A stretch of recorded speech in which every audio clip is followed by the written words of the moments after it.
ini tuh semacam apa ya? Semacam jadi rahasia semesta yang baru terjawab gitu. Jadi semuanya berhubungan Rif dengan apa yang saya lakukan hari ini. Semesta itu seperti, aduh gimana ya? Dengan gap 23 tahun loh. Pertanyaan-pertanyaan semua orang itu terjawab. Kenapa harus Rangga yang terima?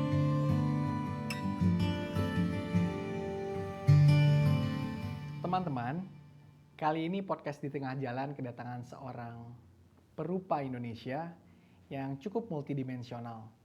Anak band rock and roll, punya studio animasi, pernah jadi art director sebuah film, dan terbaru bekerja sama atau berkolaborasi dengan salah satu produser musik dunia. Kita akan sapa teman saya, Rangga Maulana Koto. Apa kabar, Rangga? Baik Rif. Sehat Rif. Alhamdulillah, sehat. Alhamdulillah. Ini menarik sekali ketika kita bicara tentang seni rupa dan seperti biasanya ke teman-teman yang lain, cerita deh masa kecil Darangga sampai Darangga menemukan bahwasanya dunia seni rupa ini adalah dunia yang Darangga gemari dan sampai hari ini bahkan udah jadi profesi. Kalau dari kecil emang senangnya gambar ya. Gambar. Gambar tuh ya kesenangan aja gitu, nggak lebih dari itu. SD, SMP gitu. Kalau ada buku catatan sekolah itu kan buku isi 40 gitu. Kalau kita kan nulisnya dari depan tuh. Ya. Nah, tiap hari pelajaran ditulis gitu. Nah, di belakang itu saya gambar kan. Oke. Oke. Nah, dari depan tulisan pelajaran, dari belakang gambar, yang nyampe tengah itu duluan gambar daripada tulisan. Itu selalu begitu. Cuma sayang waktu saya pindah ke Bandung, mungkin diberesin sama orang tua, jadi saya udah nggak punya lagi jejak-jejaknya. Aset itu. Iya. Oke. Boleh cerita dikit tentang dunia pendidikan nih Darangga? Formalnya. Oke. SD, SMP, SMA di Bukit Tinggi, saya SMA 2, Quick School. Kemudian saya ke Bandung itu saya masuk STSI Bandung namanya. Oke. Ya. Kalau di Padang Panjang ASKI, masih ya sama STSI deh. Kemudian saya ambil D3 desain grafis. Beres 2007 saya lanjut S1-nya tahun 2011 saya ambil seni patung. Oke, dari grafis ke patung ya? Ya, patung S1-nya. Kenapa nggak grafis juga S1-nya? Gini, kebetulan waktu itu mereka baru buka program S1 ya, dan adanya cuma fine art. Jadi seni murni itu adanya lukis dan patung. Nah, pada tahun itu 2011 itu saya belum kepikiran gitu pengen jadi seniman yang otonom gitu. Jadi pelukis karena basic saya lebih dekatnya dari desain grafis itu lebih dekatnya ke lukis mungkin ya. Justru saya tertantang untuk mengambil seni 3 dimensi yaitu patung itu untuk challenge aja, men-challenge diri sendiri aja. Iya. Lukis ya saya udah bisa ngelukis gitu. Tapi menurut dan waktu itu dunia seni lukis Indonesia itu nggak seksi-seksi amat, biasa aja. Nah, akhirnya saya ambil patung dan beres 2013 S1-nya. Jadi sebenarnya kalau melihat dari perjalanan Darangga ini yang saya baca, sebenarnya kan dari hobi dari kecil melukis, Iya, itu gambar kan lah, liniernya kan harusnya S1-nya lukis juga tuh. Iya, atau fine art iya, gitu. betul. Nah sekarang ketika udah belok sedikit ke patung, Iya, iya. kemudian juga berprofesi, saya lihat di sini Darangga juga membuat banyak sekali secara profesional logo-logo, Iya, logo makers. iya. Gitu. Nah itu gimana tuh antara apakah ternyata sumbu seni ini memang satu, sehingga dari patung Iya. Anda juga berprofesi sebagai seorang graphic designer, Iya. tapi hari ini orang mengenal Anda sebagai seniman fine art. Oke. Itu gimana? Yang tadi itu tetap ya, maksudnya dari seni 3 dimensi ke 2 dimensi itu tetap ada hubungannya, maksudnya nggak bisa dipisahkan begitu saja gitu. Karena pekerjaan saya di desain grafis itu tetap gitu, saya harus memiliki kemampuan 3 dimensional karena di situ ada aspek-aspek tentang kedalaman, cahaya dan segala macam, komposisi dan segala macam gitu. Nah, setelah saya lulus S1 itu, pikiran saya itu gini gitu, kalau saya mau lanjut membuat karya 3 dimensional gitu, saya harus punya studio, nggak bisa enggak gitu. Oke. Dan studio 3 dimensional itu harus proper ya, nggak bisa kalau di kamar-kamar kosan doang gitu kayak ngelukis gitu. Harus ada apa namanya, harus ada sirkulasi udara yang bagus, ada akses ke air, pembuangan dan segala macam gitu. Karena materialnya banyak macam-macam. Ada limbahnya juga ya. Ya, resin lah, kayu lah, semen dan segala macam gitu. Dan pada waktu itu bagi saya waktu itu nggak mungkin. Akhirnya saya lanjut kerja lagi sebagai desain grafis tuh. Sampai akhirnya ya sempat ke Singapura 6 bulan dan balik lagi saya malah bikin studio desain profesional gitu. Oke. Kita ngerjain ilustrasi, animasi, dan desain grafis tadi, branding dan segala macam. Itu yang Skopat Skopat yang Studio. di Bandung ya. Iya, Bandung. Oke. Baik, dan di sini saya pengen ngulik sedikit tentang karya seni. Oke. Dari kuliah kan Anda sebenarnya udah cukup aktif ikut pameran-pameran gitu. Iya. Baik pameran seni lukis, mungkin juga patung gitu. Mm. Di sini saya cukup tertarik ada 2 titik pameran dengan rentang waktu yang cukup jauh ini. Mhm. Tahun 2017 ada ASEAN International Friendship Exhibition di Tokyo. Dan kemudian 7 tahun setelahnya Iya. Anda kembali pameran di Jepang itu Sulu Group Exhibition di Galeri Ishikawa. Oke. Nah itu gimana tuh? Bisa nggak Anda sedikit merecall memori di tahun 2017? Iya. Dan apa bedanya dengan yang 2024 ini? Ada nggak? Kalau yang 2017 benar nggak? Ya. Oke, 2017 itu kalau nggak salah itu pameran semacam pameran pertukaran pelajar atau semacam itulah. Itu yang menginisiasi itu kampus waktu itu. Nah, jadi mungkin mereka mencari karya-karya alumni atau karya-karya mahasiswa yang bisa dipamerkan di kolega kampus waktu itu, Mizuma Gallery kalau nggak salah. Atau apalah saya lupa lagi ya persisnya. Nah itu maksudnya berangkatnya bareng-bareng sama kampus, tapi yang berangkat karyanya doang. Ya. Nah yang terakhir itu emang grup saya, kita beberapa orang ngajuin proposal ke, ada namanya Misao Corporation. Mereka itu semacam agen seni rupanya Jepang tapi di Indonesia gitu. Nah mereka itu udah banyak, kalau di Bandung, Jakarta, Jogja, Bali mungkin, mereka itu udah banyak ngunjungin tempat-tempat seni, galeri lah, museum, studio seniman dan segala macam. Nah kita apply ke situ dan akhirnya akhirnya kita dapat tempat pameran di sana seminggu lebih lah kita pameran di sana. Cuma tetap saya nggak berangkat karyanya doang, sama ada teman yang berangkat. Oke. Nah di sini kan sebelum kita ngebahas karya di 2024 itu kan Anda sudah dikenal lagi sebagai perupa ini. Iya, iya. Nah di sini kan ada gap antara saat kuliah Iya. dengan hari ini Anda dikenal sebagai perupa itu adalah Anda sempat pernah menjadi art director film. Iya. Nah, menurut Anda kenapa pada saat itu Anda berani untuk menerima tawaran jadi art director itu? Iya. Jadi waktu itu saya nggak pernah saya tuh nggak pernah mengkotak-kotakan pekerjaan seni yang saya lakukan gitu. Kadang saya jadi desainer, kadang saya bikin patung kan, karena kuliahnya patung, kadang saya membuat event dan segala macam gitu. Nah itu Dendi, produsernya Makarya, nge-WhatsApp jam 11 atau jam 12 malam gitu, nawarin mau nggak jadi nge-chiefin art director untuk film yang baru Makarya, judulnya Liam dan Laila.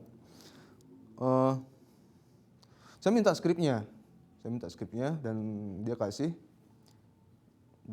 kasih waktu 3 jam waktu itu kalau nggak salah untuk baca skripnya. Akhirnya saya begadang tuh baca skripnya, semua syutingnya di Bukit Tinggi kan, dan nggak tahu kenapa saya dari dulu senang challenge, Rif. Oh, oke. Dari dulu senang challenge. Dari mulai tidak mengkotak-kotakan seni itu tadi ya? Ya mungkin itu salah satu indikasinya. Cuma bagi saya pekerjaan art director itu masih di bawah ranah atau masih banyak ilmu-ilmu yang saya punya itu bisa mengakomodirnya.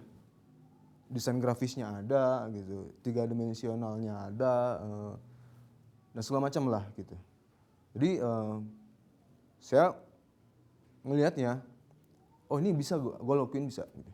Jadi makanya saya ambil gitu. Saya nggak akan ambil kalau wah ini nggak mungkin, nggak ada ininya, nggak bisa, nggak ada, maksudnya nggak ada ilmunya ya. Saya nggak akan ambil sesuatu yang nggak bisa saya ketahui gitu. Tapi di situ kan kalau Anda baca skripnya mungkin dalam waktu 3 jam gitu. Iya, iya. Apakah Anda waktu itu nggak merasa dijebak gitu? Karena di skrip itu kan ada set luar negeri ya, Iya. ada set Prancis dan itu spesifik ya, kotanya kota Rouen gitu. Iya, iya. Nah, itu gimana tuh dinamika setelah menerima tawaran itu? Kemudian Anda harus pulang ke Bukit Tinggi dan meriset semua source yang ada di Bukit Tinggi itu. Oke. Dengan segala keterbatasan ya, karena kita tahu kota-kota di Sumatera kan bukan kota-kota yang sudah terbiasa dengan syuting gitu. Iya. Nah, itu ada beberapa scene itu. Seingat saya tuh ada supermarket, ada apa namanya peti es untuk daging, kemudian ada peternakan, kemudian ada logika bahwasannya si tokoh itu juga punya peternakan di Prancis gitu. Itu gimana waktu itu dinamika berpikir Anda untuk mencari solusi untuk itu semua? Sedangkan ini jauh nih lokasi syutingnya dari Jakarta sebagai tempat untuk mengecit lah atau untuk bisa banyak hal yang bisa dilakukan. Mengakomodir itu ya. Oke. Pertama saya riset ya. Saya riset. Jadi setelah saya list, saya kumpulkan gitu kebutuhannya apa aja gitu yang adegan di Prancis itu. Kemudian ya ada supermarket, ada ruang penyimpanan es dan segala macam, ada kebun atau apa ya ladang gandum dan segala macam. Saya riset lagi saya cari informasi di Bukit Tinggi dan sekitarnya. Saya pikir ini bisa, gitu. Ini bisa gitu. Tinggal membuatnya atau tinggal mewujudkannya, elemen-elemennya seperti apa gitu. Mungkin ya akhirnya ya itu tadi yang keluar adalah ilmu-ilmu saya juga gitu, nggak jauh dari desain grafis gitu. Jadi gimana ya? Nah begini, menarik ketika saya itu punya apa? Ketika kita ingin punya sesuatu gambaran visual di kepala gitu, ada satu hal yang harus dipunyai ya, mutlak oleh seorang perupa, entah apapun itu, sebagai apapun ketika dia adalah seorang perupa, yaitu daya ungkap. Oke, daya ungkap. Daya ungkap itu menurut saya sangat penting dikenali oleh perupa itu sendiri gitu. Nah, sering kali kan kita melihat pekerjaan-pekerjaan visual yang hasilnya apa ya, semacam jauh lah dari apa yang direncanakan gitu, atau jauh dari apa yang diinginkan bahkan oleh seorang kuratornya sendiri gitu. Tapi bagi saya ketika sesuatu itu sudah ada di kepala gitu, yang harus dipastikan itu adalah saya mampu nggak sih ngungkapinnya gitu, secara visual gitu. Soalnya saya tahu banget itu ketika Anda kan riset, saya cuman curious saja. Anda tidak dikasih kesempatan untuk riset ke Prancis. Ya itu hitungan jam loh. Nah, saya ingat banget. Dan ketika membayangkan sebuah kota, ada peternakan segala macam, itu tools apa yang Anda gunakan untuk meriset? Anda boleh share di sini kalau saya pakai semuanya gitu. Saya pakai semua aplikasi semacam Google Street, saya lupa lagi apa aja namanya. Di internet itu banyak banget ternyata gitu, nggak Google doang gitu. Itu saya pakai semuanya, saya ubek-ubek semuanya gitu. Jadi Anda benar-benar berselancar di kota itu gitu? Iya, bahkan topografinya saya cari, kontur-konturnya, bla bla bla gitu. Dan itu saya sandingkan dengan apa yang kita punya di Bukit Tinggi gitu. Oke. Dan saya cari jalan tengahnya ya, jalan tengah kalau ini nggak ada di Bukit Tinggi, apa nih yang paling mirip gitu. Jadi minimal apa yang kita shoot di Bukit Tinggi nantinya gitu masih tetap relate gitu. Oke. Nggak parah-parah banget lah gitu. Minimal di kepala saya itu dari level daya ungkap tadi gitu. Iya. Jadi kalau bisa lebih bagus, bisa lebih bagus. Cuma ya tetap ya apa yang kita lihat di film itu sekarang itu hasilnya nggak bisa diganggu-gugat karena udah masalahnya mungkin yang saya punya, yang saya masalah terbesarnya itu waktu aja gitu. Oke. Kalau ada waktu yang lebih mungkin saya akan ya itu semua orang juga bisa bilang kayak gitu kan. Iya, iya, iya. Tapi oke, menarik. Sekarang setelah dari Liam dan Laila, itu kan saya belum melihat lagi nih Daraga di film gitu. Cuman tiba-tiba saat COVID, saya melihat Daraga mulai muncul dengan karya-karya lukis. Gitu. Oke. Nah, itu gimana tuh dari film, kemudian desain grafis yang masih ongoing sampai hari ini. Tapi kenapa tiba-tiba teman-teman, akhirnya sahabat-sahabat itu ngerasa ini Rangga kok tiba-tiba melukis ya. Oke. Nah, kata tiba-tiba itu pasti tidak tiba-tiba. Iya. Itu apa yang Anda temukan di saat COVID atau ada terjemahan apa di dalam diri Anda sehingga Anda merasa ini kayaknya memang saya harus ngelukis nih. Gitu. Oke, sebelum ke situ film ini sebenarnya masih ada ujung-ujungnya, Rif. Oke. Jadi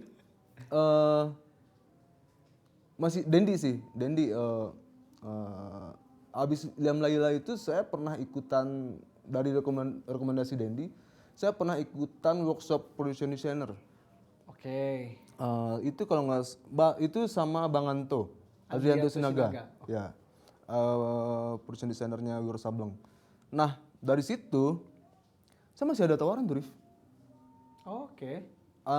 Saya pernah ditawarin 2 layar lebar dan 1 series. Nah, yang series ini saya suruh pegang sendiri, Rif. Itu posisinya baru beres nikah tuh, Iya. 2019. Ya terpaksa tiga ditolak, Rif. Oh. Karena saya ngerasa challenge-nya udah selesai. Oke. Ini balik lagi ke seni yang tidak dikotak-kotakan Oke. dan challenge yang harus bisa dijawab gitu ya. Oke. Jadi ternyata art director film itu bukan passion saya sebenarnya. Oke. Saya cuma senang aja melakukannya dengan selesai gitu. Iya, iya. 1 kali cukup lah ya. Lumayan ada nama di IMDb kan. Oke. Ya enggak? Ya enggak? Berarti ada 2 layar lebar dan 1 series yang memang dengan sadar itu harus Anda Iya. tolak gitu ya. Iya. Tapi berarti dampaknya ada dong dari film Liam dan Laila itu sebenarnya ada opportunity untuk mendalami dunia art directing sebenarnya. Iya, sebenarnya ada. Cuma nggak saya ambil karena saya nggak di situ, Rif. Oke. Saya nggak di situ. Saya jujur aja, to be honest gitu. Setelah 2 film dan 1 series yang Anda tolak itu Anda yakin bahwasanya itu bukan passion atau memang challenge-nya udah selesai atau gimana? Saya pengen membuat sesuatu yang saya banget. Gitu. Oke. Maksudnya ketika saya sudah tahu itu bukan saya, tapi terlepas dari itu nilai di luar hal-hal seperti materi dan segala macam, saya nggak bisa bohong gitu. Saya nggak bisa yang lain itu sudah nungguin gitu. Saya harus membuat sesuatu yang baru gitu di kepala saya. Iya. Jadi percuma juga membohongi diri sendiri gitu kan. 2019 itu saya sudah berpikir tentang apa yang saya kerjakan hari ini. Bentuk-bentuk di lukisan saya, subject matternya,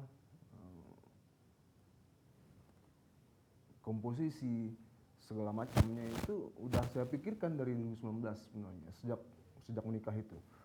Nah, masalahnya ada satu dorongan lain nih gitu. Jadi saya waktu itu berhasil ngumpulin lagi tim-tim lama saya. Jadi ceritanya kita mau bikin studio. Ini 2019 berarti setelah menikah ya? Iya, setelah menikah itu. Nah, jadi ketika COVID 2020 awal itu eh, kan banyak yang PHK, rumah-rumah produksi, studio-studio itu banyak yang PHK dan segala macam lah. Kita malah nyariin orang, Rif. Oke. Karena kita dapat project kan.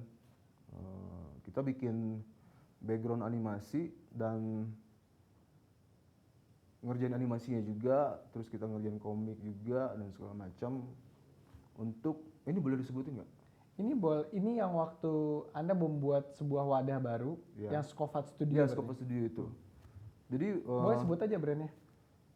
kita ngerjain jadi Falcon Picture itu ngerjain mau bikinin film animasi, ada yang udah kita kerjain itu Shizuki series, Warkop DKI kartun ya, series juga, dan terakhir itu kita ngerjain Dilan. Oke. Dilan itu mau dibikin series tapi animasi gitu. Nah, kita ngerjain itu, pokoknya Skovat itu ngerjain project itu selama 2,5 tahunan lah, dan tim saya itu nyampe 12 orang, Rif, waktu itu. Nah, setelah itu selesai semuanya, barulah saya mulai apa yang saya pikirkan dari 2019 tadi, itu melukis. Iya. Menarik nih. Jadi selama di Scovat Studio itu nggak animasi aja ya, saya banyak ngerjain kerjaan lain. Saya banyak bikin, ada beberapa company profile sama tim saya, dan kita juga ngerjain kerjaan dari Usmar Ismail Society juga gitu, sempat kita kerjain gitu. Waktu itu setelah penobatan Usmar Ismail sebagai pahlawan Pahlawan nasional. nasional. Berarti Kita- ini event yang di Jakarta ya? Iya, yang di Tribrata Jakarta itu kita kan kerjain juga gitu. Lumayan lah, banyak lah gitu, banyak yang dikerjain 2,5 tahun itu gitu. Dan setelah itu Petualangannya berlanjut nih. saya ngerasain lagi dilema yang semacam itu baru setelah Scope Studio itu saya mulai melakukan apa yang saya mulai dari 2019 ya. Nah, memutuskan untuk melukis itu sebenarnya adalah akumulasi dari beberapa layer penyebab ya. Maksudnya ada beberapa hal yang membuat itu terjadi gitu. Salah satunya adalah yang itu tadi gitu. Saya udah memikirkan ini sejak lama sebenarnya gitu. Cuma karena kita jadi nih bikin studio dan ada project dan segala macam, akhirnya tertunda gitu. Dan ini nggak mungkin saya cut atau saya kesampingkan karena ini hubungannya sama banyak orang gitu. Jadi, nah akhirnya 2022 akhir atau 2023 awal saya mulailah melakukan itu gitu, eksplorasi saya di dunia ya di kanvas. Istilahnya saya memulai petualangan baru sebagai seniman yang otonom. Artinya seniman yang memproduksi karya sendiri gitu. Nah, stimulus atau layer pertamanya itu adalah ketika basic saya kan desain, Rif. Jadi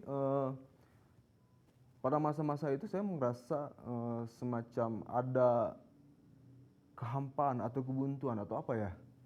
Saya ngerasa saya butuh stimulus baru dari luar gitu. Karena saya udah selesai kayaknya dengan laptop dan tools sehari-hari dalam dunia desain grafis gitu. Saya ngerasa kayaknya ini nggak bisa deh kayak gini terus, saya butuh sesuatu yang lain deh gitu. Nah, Kalau saya boleh potong sedikit, apakah ini ada hubungannya dengan kebebasan berekspresi, bahwasanya dengan sebagai seorang graphic designer itu kan semua itu kan made by order itu. Ya, Entah itu klien, entah itu studio lain, entah itu di sub dari sebuah company lain. ya. Nah, apakah menurut Anda hal-hal tersebut merupakan bentuk dari ketidakmerdekaan dalam berkarya yang kemudian Anda butuh ruang baru sebagai butuh kanvas gitu untuk menuangkan itu gimana? Iya dan tidak. Iyanya kenapa, tidaknya kenapa? Iya itu karena ya bosan ya berurusan sama orang lain gitu.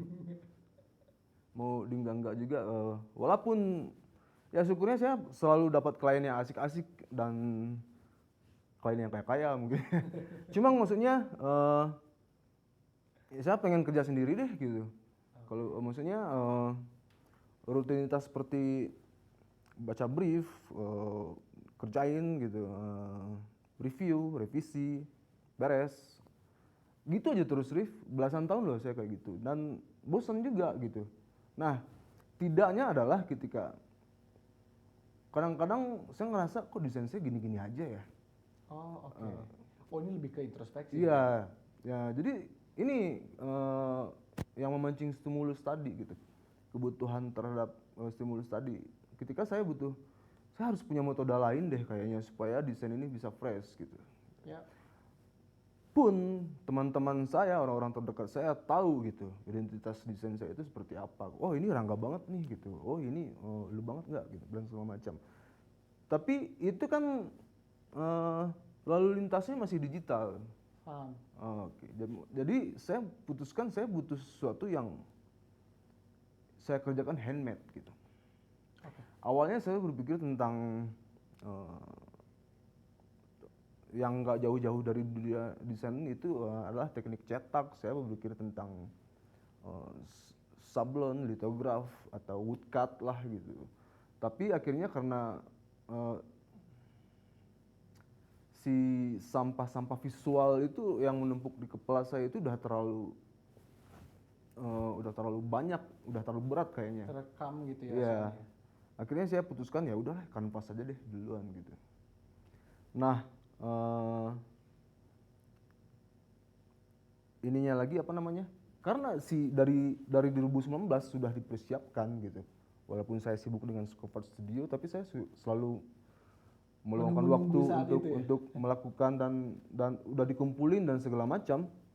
Akhirnya ketika project pertama saya itu ingat banget 2 kanvas 1 kali 1 meter. Itu trial errornya nggak terlalu jauh, Rif. Dan seperti udah langsung tune in gitu ya? Iya. Yang saya cuma butuh beberapa, karena manual ya, saya cuma butuh beberapa penyesuaian lagi brush stroke, penyesuaian warna dan segala macam. Tapi hasil akhirnya itu nggak jauh dari kepala saya, Rif. Ya, Jadi ketika saya publish juga orang-orang tadi juga berkata, wah bener Rangga kalau ngelukis ya kayak gini. Padahal itu lukisan pertama yang saya keluarkan. Gitu. Iya. Dan atau ya semesta bekerja sudah itu cepat banget gitu. 3 bulan dari awal 2023 itu saya langsung pameran, kemudian ada undangan pameran lagi, bla bla bla, dan akhirnya akhir tahun kemarin saya pameran tunggal. Iya, di sini saya mencatat ada di periode 2024 dan di 2025 itu berarti 2 tahun berturut-turut Anda bisa melakukan pameran solo. Satunya di Bandung, satunya di Jakarta. Plus ada satu yang ke Jepang gitu ya. Iya. Betul sekali. Menurut Anda apakah ini bagian dari sesuatu yang pernah Anda bayangkan? Atau memang semesta ini bekerja membuat Anda seakan-akan menyediakan karpet baru untuk Anda sebagai seorang perupa?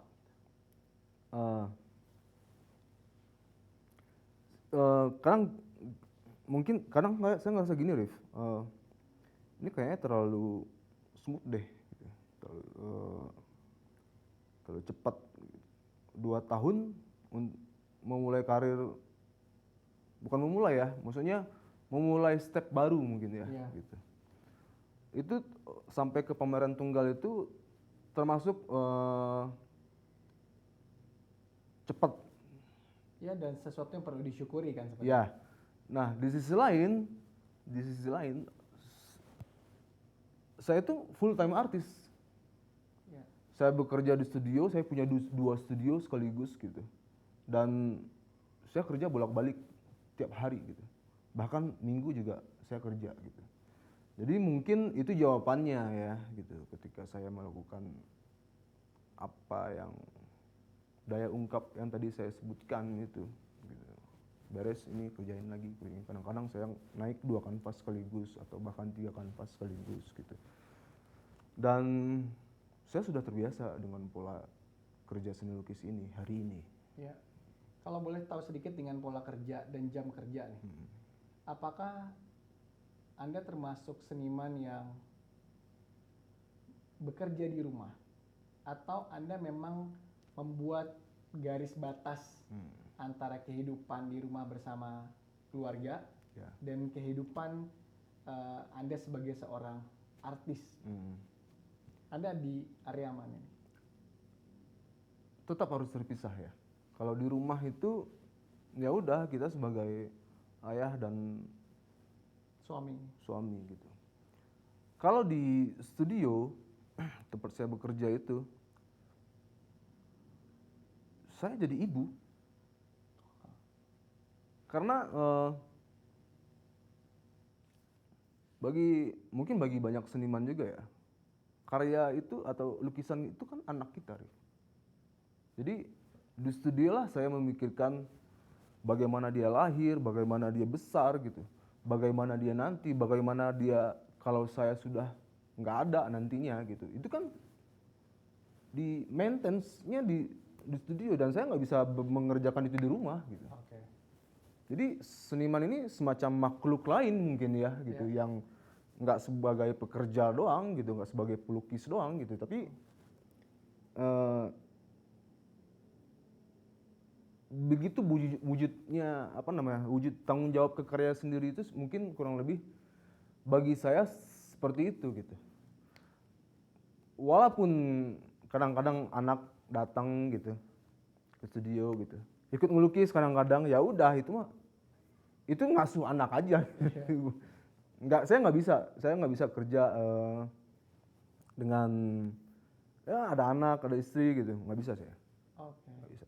Dan itu pilihan yang cukup sehat sih sebenarnya ya. Ketika kita di rumah, kita porsi kita jelas sebagai ayah, sebagai kepala keluarga, sebagai mungkin suami yang kadang-kadang harus bantuin istri motong sayur segala macam. Betul sekali.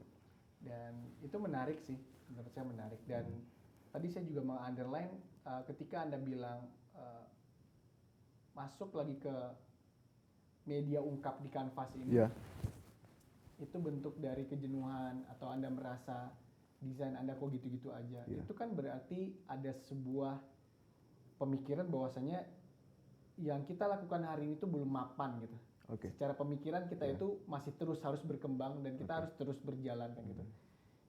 Soalnya yang bahaya di dunia seni ini kan ketika kita merasa kita udah selesai nih dengan diri kita. Kita udah merasa cukup dengan buah-buah pikir kita dan kadang-kadang yang saya juga baca dan saya juga dengar dari pengalaman-pengalaman seniman-seniman lain bahwasanya itu justru malah yang membahayakan. Jadi menarik sekali. Dan gini deh, sekarang ada dua hal terakhir mungkin yang menurut saya penting juga nih untuk para teman-teman muda mendengar ini adalah bagaimana ceritanya itu seorang Rangga Maulana Koto kemudian pada akhirnya bisa masuk di sebuah project film yang itu sangat menurut saya sangat prestisius sekali gitu ya, karena tidak ada orang yang tidak kenal dengan film Ada Apa Dengan Cinta, kemudian Ada Apa Dengan Cinta 2 dan sekarang ada Apa Dengan Cinta Rebirth gitu. Rangga dan Cinta. Sekarang saya pengen menggali sedikit nih, Darangga, keterlibatan Anda dengan salah seorang sutradara terbaik di Indonesia, sahabat kita juga. Ketika Anda atau salah satu karya Anda, saya nggak tahu nih salah satu atau beberapa karya Anda itu menjadi artwork di film Rangga dan Cinta, karya Riri Riza. Itu kan semua orang nggak ada yang nggak bersinggungan kan dengan film Ada Apa Dengan Cinta, Ada Apa Dengan Cinta 1, dan sekarang di tahun 2025 ini Rangga dan Cinta. Itu gimana tuh sejarahnya bisa match dengan project itu? Apakah sebuah kebetulan atau memang ada background story di belakangnya? Oke, sebelumnya emang udah cukup sering bersinggungan dengan Mas Riri ya. Saya dari beberapa tahun yang lalu emang terlibat di acara Hari Film Nasional, di mana di situ ada hari kelahiran Usmar Ismail, dan itu tiap tahun kita adakan ya sama Arif sendiri dan Mas Riri awalnya sama ada Mbak Lisa Bona Rahman. Tiap tahun kita adakan kan, dan tiap tahun juga saya bersinggungan dengan Mas Riri gitu, dan saya pikir Mas Riri adalah orang yang asik untuk bekerja sama gitu. Dia profesional dan sangat banyak memberi input gitu yang luas lah bagi saya gitu. Nah ini lucu nih. Awalnya saya mengira Mas Riri itu mau bikin film Ada Apa Dengan Cinta 3 gitu. Jujur nih ya. Karena saya orangnya kuper gitu. Maksudnya saya orangnya nggak update dan nggak kepo dan segala macam gitu. Tapi entah itu nggak menyimak juga ya, bisa jadi ya. Cuma awalnya saya mengira Mas Riri itu mau bikin Ada Apa Dengan Cinta 3 gitu. Nah akhirnya saya memutuskan untuk kontak Mas Riri gitu. Kontak Mas Riri dan gimana caranya gitu. Mungkin nggak lukisan saya ada di rumah si Rangga. Saya langsung bilang kayak gitu Mas Riri. Kenapa Rangga? Nah nggak tahu ya. Saya terlepas dari nama yang sama, cuma Rangga itu film ADC itu kan rilisnya yang pertama itu kan zaman saya SMA gitu. Itu film itu keluar dan si tokoh Rangga itu seumuran dengan saya, Rif. Iya. Ya, itu emang masa-masa saya banget gitu, dan ya udah ketebak lah gitu. Jokes atau idiomnya Rangga cintanya mana nih, cinta, itu bertahun-tahun lah saya alamin gitu. Nah di dari karakter Rangga sendiri, apa yang Anda baca dari ADC 1 misalnya yang membuat Anda yakin Anda harus mengontak Mas Riri Riza nih? Saya tertarik sama Rangga ini karena background keluarganya ya. Nah ayah Rangganya itu saya lupa lagi namanya itu siapa ya. Dia itu kan seorang aktivis politik, mungkin bukan aktivis ya, mungkin seorang yang apa ya, yang kritis terhadap pemerintah gitu.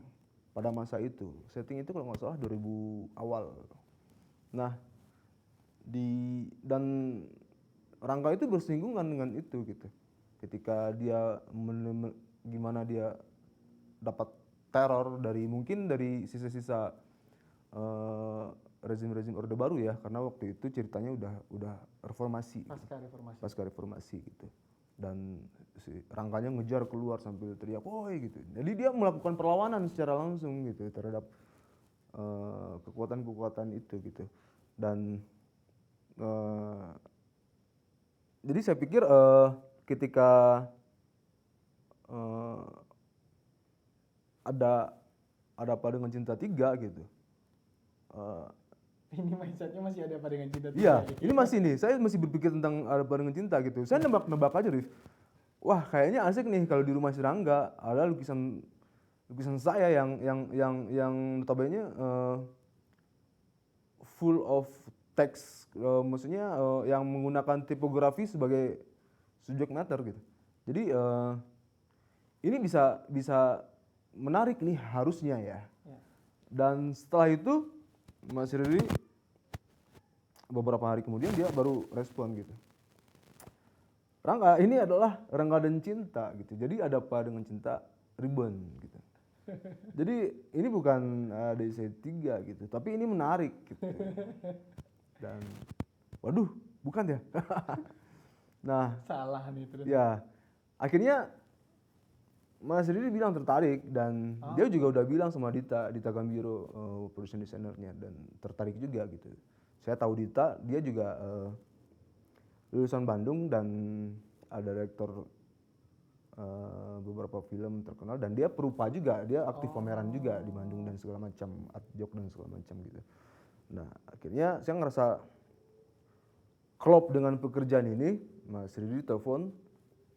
Jadi dia menjelaskan gitu aktivisme atau apa ya, logika intelektual seperti apa yang dimiliki sama keluarga Rangga itu gitu. Di tahun awal-awal 2000-an itu gitu. Jadi akhirnya saya riset lagi gitu. Saya senang banget riset. Dia itu memiliki lukisan, jadi saya itu seolah-olah harus menerjunkan diri menjadi seorang seniman yang hidup di tahun 70-an Oke. dengan genre atau dengan subjek matter yang saya lakukan hari ini, Rif. Nah ini susahnya di sini gitu. Ya, ya. Saya riset, saya cari siapa ya seniman Indonesia yang melukis Di tahun 70-an ya, dengan gaya seperti material-material seperti yang saya lakukan hari ini gitu. Nah ini menariknya gitu, saya cari-cari. Tapi tahun 70-an itu, tahun 74, tahun 75 itu memang banyak peristiwa politik, salah satunya malari. Dan bahkan di dunia seni rupa sendiri ada peristiwa Desember Hitam gitu. Nah akhirnya saya klop sama FX Harsono. FX Harsono. Nah tapi susah juga cari referensinya waktu itu gitu. Dan karena waktunya sedikit ya. Karena beberapa hari lagi mereka udah harus syuting gitu. Ya udah gitu. Akhirnya ya itu tadi. Jadi ini lukisan baru nih. Ini lukisan baru. Saya bikin 2 lukisan dengan ya sedikit meraba-raba ya. Gini kali ya. Ya udah deh gitu, saya keluarin semuanya gitu. Gini. Preview Mas Riri dan oke. Alhamdulillah. Saya kirimin 2 lukisan, maksudnya buat dipilih ya. Ya. Saya kirimin aja karena waktunya sedikit gitu. Saya menghindari revisi karena akan makan waktu lagi. Dan ternyata dipakai dua-duanya Wow. di set di rumah Rangga itu. Keren. Gitu. Keren. Dan Dita pernah ngasih foto sih gitu. Cuma nggak boleh dipublish lah. Foto di dia. set lokasi Iya, maksudnya ya. foto di setnya. Gitu. Keren. Begitu Rif.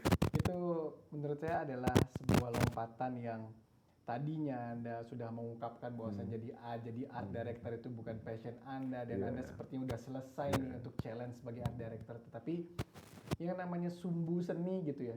Itu nggak akan bisa tiba-tiba hilang begitu aja dalam diri kita gitu. Dan saya ingat banget waktu kita berproses di 100 tahun Usmar Ismail itu kan Derangga sebagai art director juga kan di pameran itu. Itu menurut saya di situ cukup menarik diskusi kita karena kita semuanya dalam kondisi COVID. Mas Riri di Jakarta, saya di Bukit Tinggi, Lisa Bona Rahman di Jerman, saya di Bandung. dan Anda waktu itu di Bandung kan. Nah mungkin dari situ sebenarnya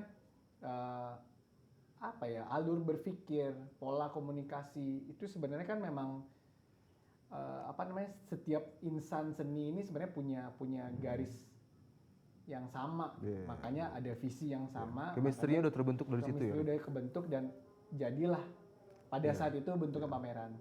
Dan hari ini di tahun 2025, nah itu menarik sih ketika sebenarnya perkenalan Anda dengan Riri Riza di tahun 2021 dalam sebuah proyek pameran sebenarnya.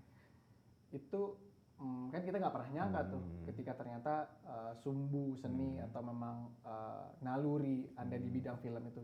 Jadi jangan-jangan Anda mau menutup diri untuk jadi art director ini belum bisa sepenuhnya ditutup nih. Ya. Kedepannya kita nggak tahu kan. Ya, emang akhirnya sempat ada obrolan sama Mas Ridi semacam ya someday kedepannya kita mungkin sepertinya harus bikin sesuatu yang lebih besar lagi gitu. Oke.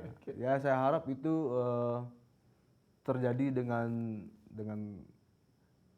keren ya. Maksudnya ya mungkin saya harap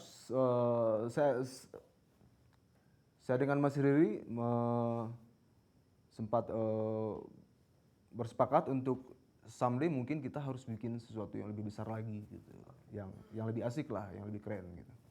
Nah, terakhir nih yang menurut saya juga menarik untuk kita ketahui, itu gimana caranya Derangga yang home base-nya, studionya di Bandung, itu ada angin atau ada pesawat lewat atau ada agent yang datang atau ada orang galeri yang mampir sehingga Anda bisa terhubung dengan salah satu produser terbaik di dunia yang memproduksi banyak sekali grup musik, solo singer. Nggak ada yang nggak kenal dengan Steve Lillywhite gitu, produser U2 gitu. Itu gimana tuh? Apakah jangan-jangan Anda udah punya agen atau galeri-galeri? Manajemen gitu ya? Iya, atau manajemen itu gimana tuh? Enggak, Steve itu organik nemuin saya di Instagram dan dia kontak gitu. Dan itu kejadian udah lama sebenarnya gitu. Dia kontekan, dia nanya-nanyain lukisan itu udah lama, udah beberapa bulan ya. Mungkin setahun yang lalu lah gitu. Jadi obrolan itu belum berlanjut gitu. Jadi dia cuma nanya-nanya tentang lukisan, ini ukurannya berapa, harga berapa dan segala macam gitu. Nah, baru beberapa waktu kemarin gitu, dia kirim video. Dia kirim video dan dia bilang, Rangga, saya punya dinding di sini di rumah saya gitu dan saya pengen ada lukisan kamu di sini, dia bilang kayak gitu. Wow. Di video itu dan I don't know, dia pikir saya harus ke sana, harus ke rumahnya di Bali, di Seminyak Bali dan untuk memastikan gitu lukisan yang akan dibuat itu seperti apa gitu. Saya bingung tiba-tiba dapat video seperti ini. Terus mau ngapain gitu ya? Maksudnya karena terlalu cepat akhirnya saya putuskan ya udah gitu. Berarti Anda diundang ke Bali dulu. Iya, saya ke Bali dulu deh gitu untuk memastikan ini dia maunya apa sih gitu. Akhirnya saya ke Bali, semuanya di handle sama dia lah. Saya ke Bali cuma untuk ngukur dinding, ngelihat dindingnya, kemudian bikin draft kasar lukisan yang akan dibuat itu, maksudnya dimensinya, bentuknya, potongannya dan segala macam akan seperti apa gitu. Akhirnya saya review, dia oke. Berapa lama proses pengerjaan produksi? Akhirnya setelah dia oke, saya balik ke Bandung. Saya baru masuk ke desainnya kan, desain lukisannya sendiri, bukan karena bentuknya udah disepakati sebelumnya. Saya bikin desain lukisannya, saya kirim lagi, revisi sedikit, saya bikin lagi beberapa versi. Akhirnya dia balik ke yang awal gitu. Yang awal tadi itu, akhirnya setelah bentuk lukisannya, bentuk frame-nya itu disepakati, saya balik ke Bandung. Saya mulailah riset tentang siapa sih Steve ini gitu. Dan ya jujur waktu itu saya baru pertama kali cari tahu tentang dia gitu. Seblow on gitu, maksudnya sepolos itu gitu. Yeah. Dan ya udah gitu, datanglah bombardir informasi yang buset deh. Ini orang nggak salah nih tinggal di Bali gitu kan. Maksudnya kayaknya salah deh. Siapa sih yang nggak kenal Steve Lillywhite? Soalnya banyak yang nggak tahu sama dia gitu. Oke. Masih banyak orang yang nggak tahu tentang Steve Lillywhite gitu. Oh, tentang band yang dia urus emang banyak yang tahu gitu. Oh, iya, U2, Rolling Stone, Morrissey, banyak banget lah gitu. Kalau di Indonesia dia sempat ngurusin Noah, Musika ya? Musika, band-band Artis-artis musika musika deh, ya? Geisha, Iwan Fals dan segala macam gitu. Tapi dia kan orang belakang layar gitu. Iya. Nah, akhirnya saya cari tahu, wah banyak banget deh informasi yang wow gitu. Apa yang paling wow bagi Anda saat meriset? Pertama, dia itu pemenang 6 Grammy, Rif. Iya. Nah, kemudian, nah ini lucu nih.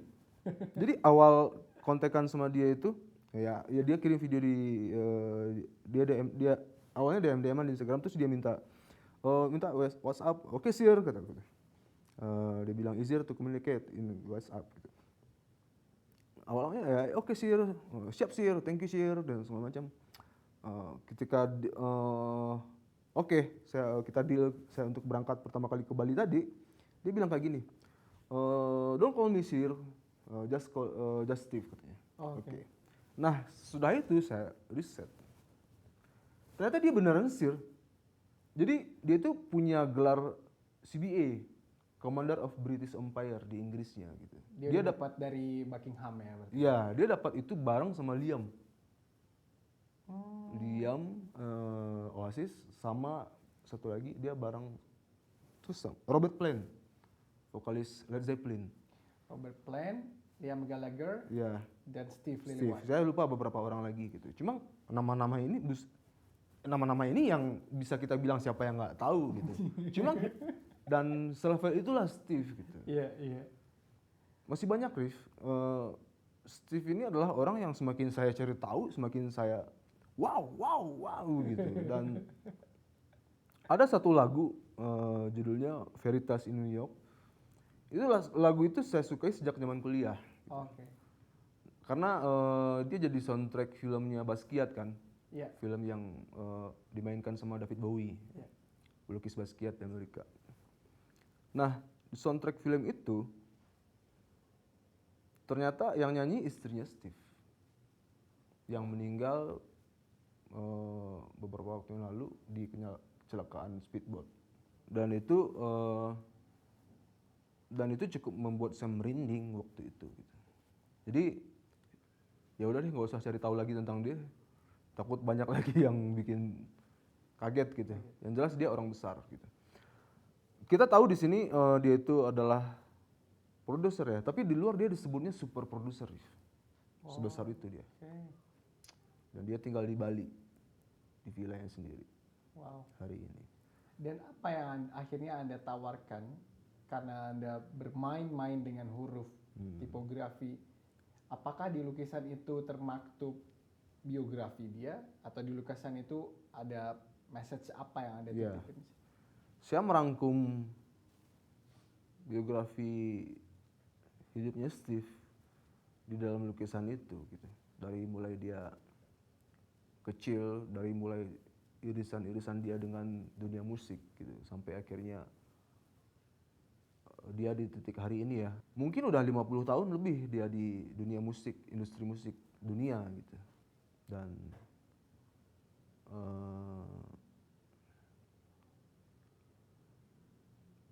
lukisan itu adalah semacam diskografi. Oke. Ya, kalau di musisi, kalau di album itu kan ada diskografi album. Nah, lukisan itu adalah diskografi visual dari hidupnya Steve gitu. Jadi ketika dengan subjek mater yang saya punya,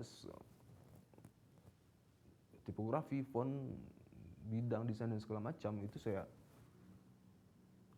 masukin semua tuh. Jadi udah kayak gado-gado aja tuh lukisan tuh. Tapi dan alhamdulillah dia suka. Dia suka. Dan feeling saya dia akan lebih memaknai lukisan itu seiring dengan berjalannya waktu gitu. Karena besar ya dan detail dan akan butuh waktu untuk melihat itu secara Membaca keseluruhan lukisan itu. gitu. Menarik. Sebenarnya kita udah cukup panjang nih ngobrol nih. Iya. Udah mulai dari masa kecil yang suka melukis, Gambar-gambar. desain, graphic design, patung, ke film, bikin studio, kerja bareng Riri Riza, dan menurut saya ini salah satu peluang yang nggak mungkin semua orang juga dapat ya bisa bikin karya untuk Steve Lillywhite. Tapi untuk di segmen terakhir ada yang penting menurut saya yang menarik juga untuk dibahas adalah, dan mungkin bisa jadi lebih besar dari dua nama sebelum ini adalah, Anda bisa cerita sedikit gak tentang warisan kakek Anda? Oh ya. Tentang warisan yang menurut Anda itu adalah bekal untuk menjadi seorang seniman lukis. Oke. Ini tuh semacam apa ya? Semacam jadi rahasia semesta yang baru terjawab gitu. Jadi kayak gini. Tahun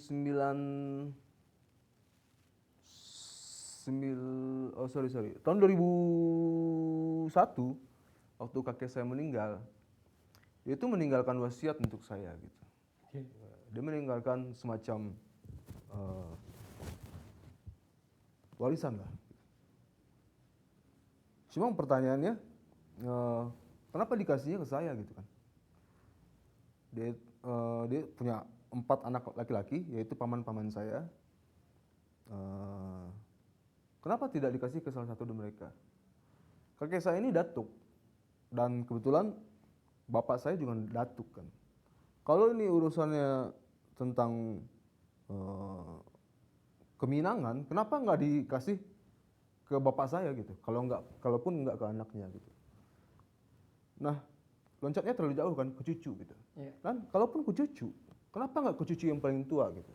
Ke sepupu saya yang lebih tua lagi yang di Jakarta dan lain-lain lah. Kenapa ke saya gitu? Oke. Itu nggak terjawab selama bertahun-tahun gitu. Dari 2001 sampai akhirnya Sampai kemarin saya terima itu di 2024.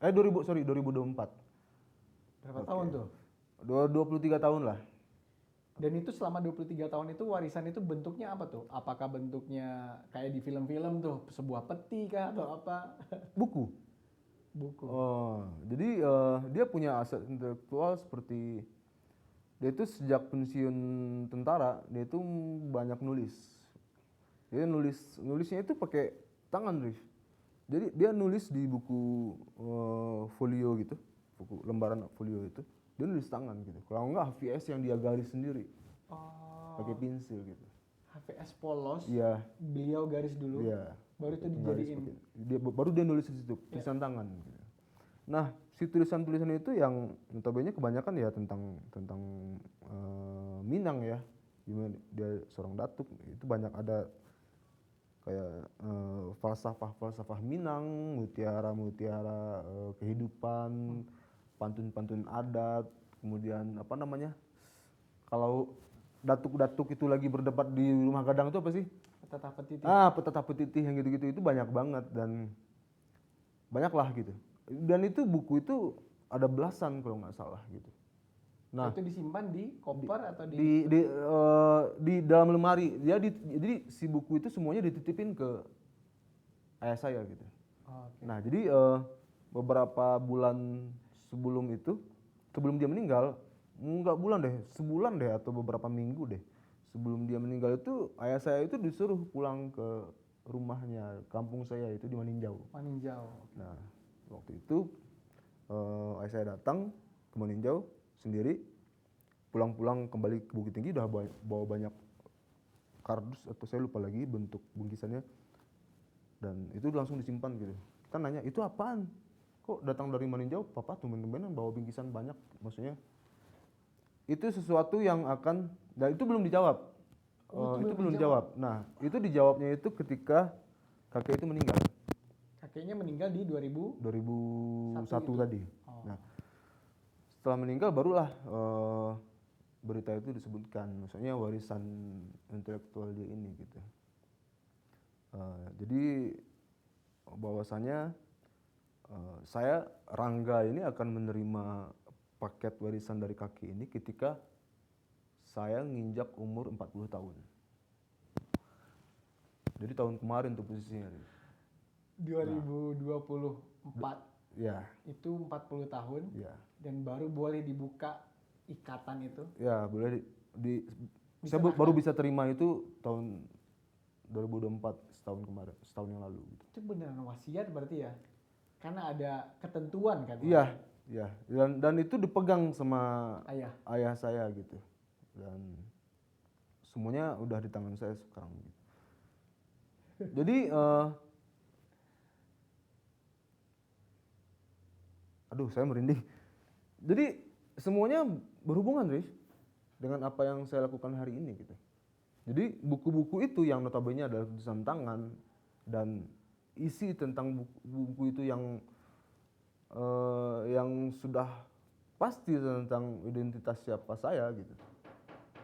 Jadi buku itu kan isinya tulisan tangan ya, tulisan tangan semua gitu. Dan muatan yang ada di buku itu semuanya tentang keminangkabauan dia gitu, maksudnya kapasitas dia sebagai datuk kan waktu itu. Ini semacam apa ya? Ketika saya memulai melukis di akhir 2023 gitu, dengan secara kebetulan saya memutuskan menggunakan subjek matter tipografi tulisan gitu. Dia semacam ketika saya menerima warisan itu di umur 40, itu seperti ketemu, Rif. Saya seperti mendapat peluru untuk berperang gitu, amunisi gitu. Jadi ini kakek saya ini mana pernah dia berpikir saya akan menjadi pelukis di umur 40 tahun gitu. Jadi itu semacam semesta itu seperti aduh gimana ya? Dengan gap 23 tahun loh. Pertanyaan-pertanyaan semua orang itu terjawab. Kenapa harus Rangga yang terima? Ya. Semuanya itu. Warisan itu. Ya. Dan hari ini ya semua orang udah tahu jawabannya gitu. Ya pantesan Rangga yang terima. Gitu. Menarik sekali Rangga obrolan kita, dan bagi saya ini semacam obrolan yang nggak terlepas dari sebenarnya spiritual journey ya. Oke. Karena banyak hal-hal yang sebenarnya tidak bisa kita kontrol, tetapi itu kemudian datang buat kita. Dan kadang-kadang kita juga belum tahu jawabannya apa, dan kita belum melihat juga, jangankan puluhan tahun ke depan, itu gapnya 23 tahun. 1 jam ke depannya kita nggak pernah tahu apa yang terjadi. Jadi mungkin saya berpikir di sini kita sama-sama percaya bahwasanya kita penting untuk meninggalkan karya-karya yang baik. Kita penting untuk selalu berstatement lewat seni, dan apa yang sudah Rangga lakukan dari sebelum-sebelumnya sampai ke depannya, saya yakin itu nggak terlepas nih dari blessing atau entah itu pandangan ke depan dari kakek Anda, bahwasanya ada hal-hal yang perlu Anda ungkap nih. Nggak tahu ada something apa, entah itu dari satu buku atau bahkan dari satu kalimat dari buku-buku itu atau dari tulisan-tulisan beliau itu yang bakal menjadi entah itu cahaya, entah itu penerang buat siapapun nanti yang menikmati karya Anda di kanvas, di grafis ataupun di film. Terima kasih waktunya. Siap, Rif. Dan thank you, Rif. Saya menunggu karya-karya Anda ke depan, dan semoga kita sehat semua. Amin, amin. Teman-teman, itulah obrolan kita dengan salah seorang perupa Indonesia yang semoga bisa menjadi inspirasi buat teman-teman sekalian. Rangga Maulana Koto. Terima kasih. Thank you.